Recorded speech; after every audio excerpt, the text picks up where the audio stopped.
Welcome back to another episode of ROC Boys football. The fellas heading to the SEC as Arkansas goes on the road to play Missouri. This is a game where Missouri needs to keep their bowl hopes alive.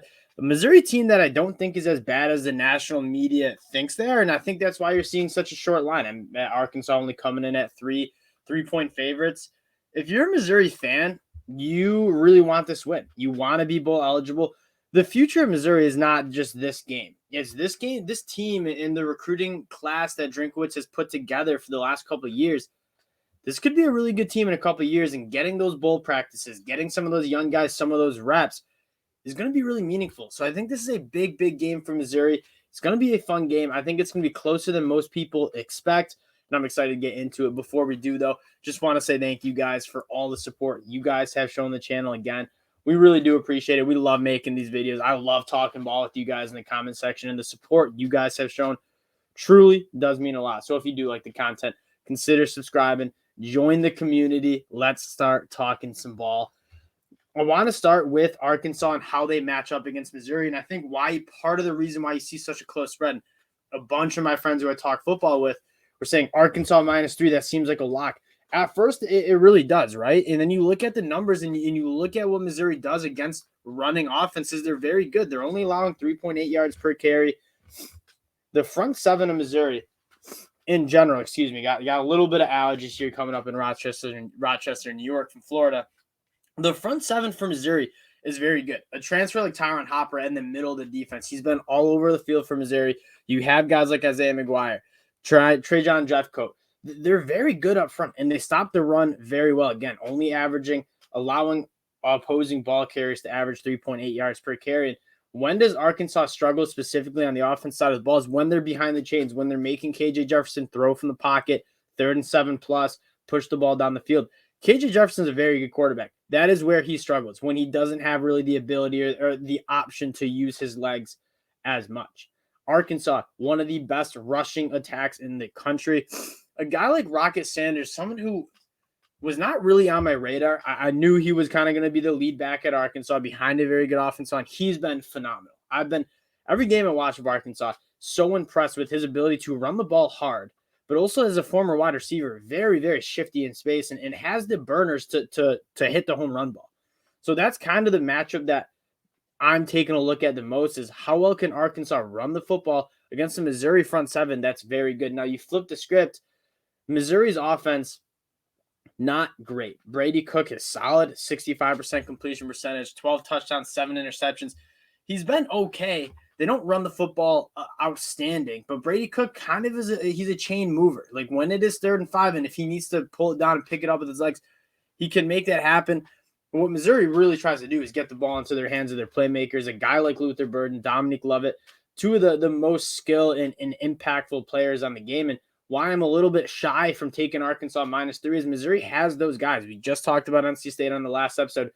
NC State on offense doesn't really have a guy that can make game-changing impact plays. Missouri has two of them.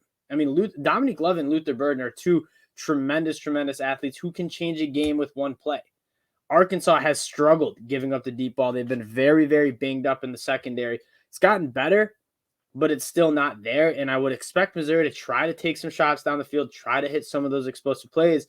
What Arkansas does that I think can give Missouri some serious problems is get negative plays. Missouri also, similar to Arkansas, struggles when they get behind the chains. They don't run the ball that effectively. Arkansas, very, very good at getting behind the line of scrimmage and making plays. You look at guys like Drew Sanders, 12.5 tackles for loss, 8.5 sacks. Bumper Pool, obviously getting behind.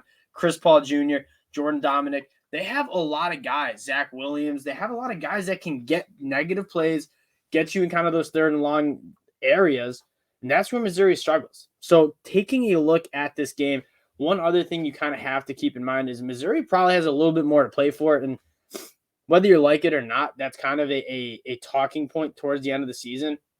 Missouri wants to make a bowl. Arkansas already has made a bowl, but they wanted an SEC title shot. They wanted to be a college football playoff team. That is the expectations that Pittman had. It's the expectations that this Arkansas team had heading into the year.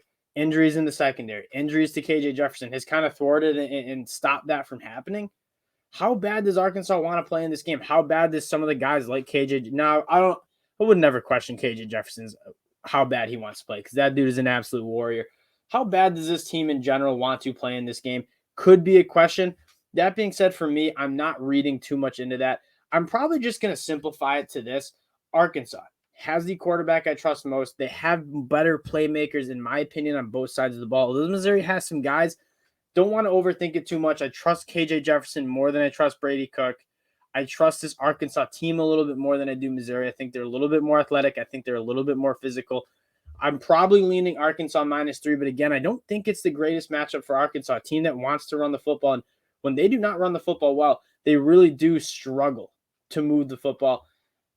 Riding with you watch them against Ole Miss, an Ole Miss team that can't really stop the run, and they were moving the ball up and down. They watch them against BYU, moving the ball up and down the field on them. When they play teams that are tougher against the run, that is where this Arkansas team struggles. Missouri, very, very good against the run. They can get after the passer. Part of me wants to say, got to keep KJ Jefferson in the pocket as well. I also lean a little bit towards the under because both teams want to run the football a lot. Both teams have Arkansas's defense not great, but Missouri's offense isn't great. Arkansas's offense pretty solid, but Missouri's defense is very, very solid. So the under could be a play too. But to simplify it, you trust KJ Jefferson a little bit more than you trust Brady Cook. And you just think this Arkansas team from an eyeball test is a little bit better than Missouri, especially with KJ Jefferson playing. When Arkansas had really ugly performances, it was when KJ Jefferson was not 100% healthy or not playing. Give me Arkansas -3. I don't think it's as a lock as many people do, but I do think Arkansas can take care of business, get the 7-5, and really make this season not as ugly as it might have seemed for a lot of Razorback fans. Again, appreciate you guys checking this out. If you do like the content, consider subscribing to the channel. We really do appreciate y'all, and we'll talk to you guys later. Peace.